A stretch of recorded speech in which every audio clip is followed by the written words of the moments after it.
We gather together to draw attention to an issue that is as vital to the future of this country as any that we face.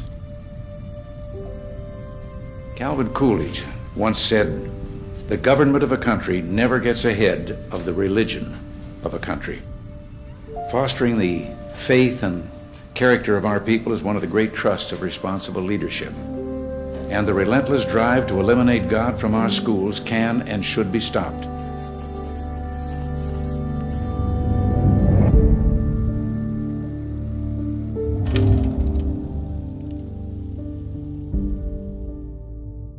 R.L. Dabney once predicted that Christians must prepare themselves for the following results: all Bibles, prayers, and catechisms will ultimately be driven out of the schools.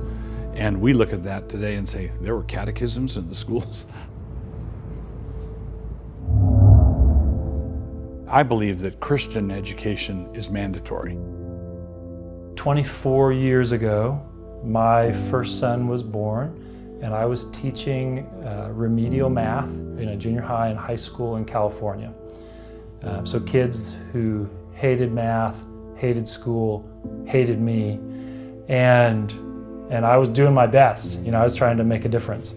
And I looked at my classrooms, and I looked at my newborn son, and I knew that the last place on earth I wanted my son to be was in one of my classrooms.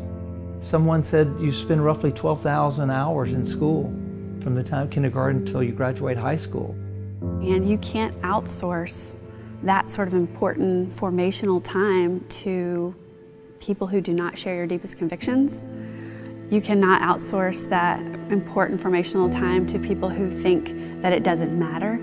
You know that when you drop your child off at school, that teacher believes what you believe and is going to back you up on what you are telling them at home. That is so important.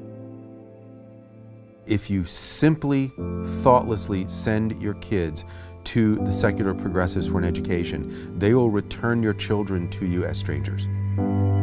I was out of the Navy, married, had a child, and one day Nancy said to me, "Doug, I can't see handing Becca over to someone we don't know, saying, here she is, educate her."